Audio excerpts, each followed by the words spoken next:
aqui. Bom, vamos lá, vamos falar de Haddad. O ministro Fernando Haddad, ministro da Fazenda, que está com Covid, está fazendo a reunião dele, mas está trabalhando online, à distância. Ele abriu a reunião online lá, a reunião com os presidentes e ministros do G20. E nessa reunião, ele soltou críticas aos super ricos, como o tio Rei, citando a E, flexibilização das leis trabalhistas e a evasão fiscal. Ele diz: chegamos a uma situação insustentável em que 1% dos mais ricos detém 43% dos ativos financeiros mundiais e emitem a mesma quantidade de carbono que os 2/3 mais pobres da humanidade.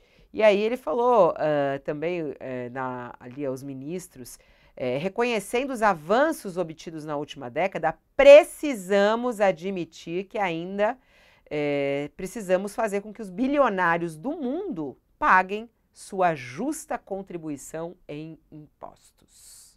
eu acho que sim, está certíssimo. Do mundo, do Brasil, de todo lugar. E nós vimos a dificuldade que é isso, né?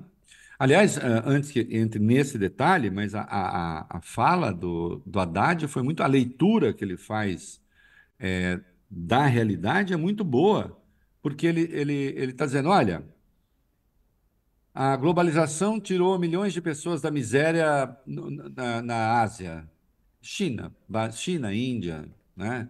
Tirou. Mas, ao mesmo tempo, provocou também desequilíbrios mundo afora, né? É, inclui o Brasil. E a gente tem crises, inclusive de emprego, que foram geradas.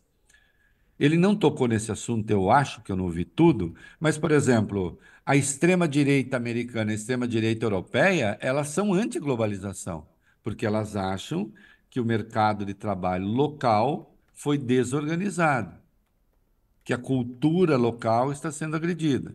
Então, essa globalização, ela também traz uma reação que é de natureza política, né? E que cria um paradoxo, né? Você tem classes médias que são ultra-reacionárias e às vezes você tem bilionários que, para todos os efeitos, são progressistas, entende? Desde que também não se mexa nos impostos, né? Agora, e ele apontou uma outra coisa. Custos ambientais estão sendo impostos aos países pobres ou não estão? Nós temos. O Brasil tem. Outros países têm. Ah, precisa controlar, só vai ter investimento se vocês controlarem as emissões, etc. Tem uma pressão grande sobre isso. O acordo Mercosul-ALCA empacou, né? Mercosul-ALCA, olha eu, velhinho. Mercosul-União Europeia empacou porque queriam impor algumas cláusulas ao Brasil e aos países do Mercosul para entrar com seus produtos na União Europeia, como se nós fôssemos tão ricos como eles.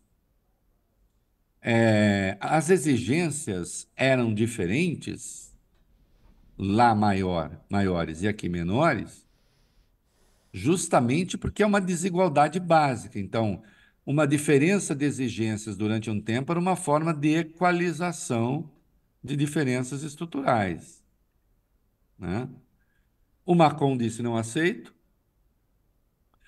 Há um movimento dos agricultores europeus que nós estamos vendo e cresce o protecionismo dos ricos. Então aí diz o Haddad, olha só, 1% dos ricos, 43% dos ativos, a grande maioria, claro, nesses países ricos, custos ambientais impostos aos mais pobres, que somos, como naquele meme de internet antigo, que somos nós, né?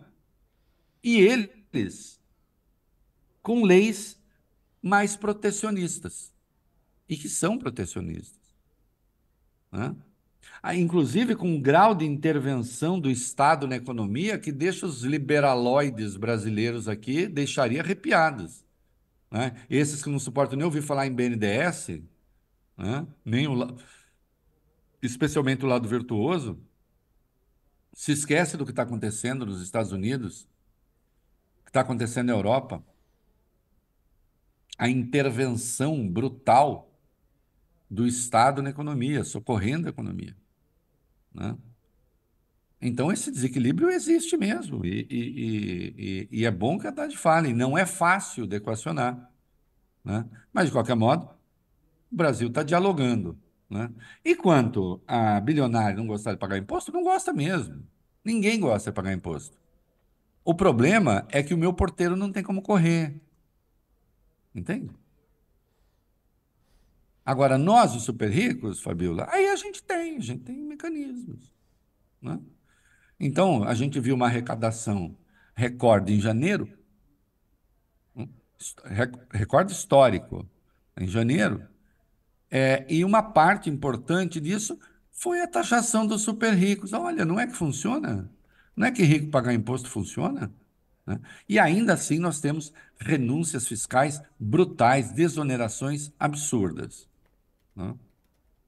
E uma delas teve sequência agora com os tais 17 setores, né?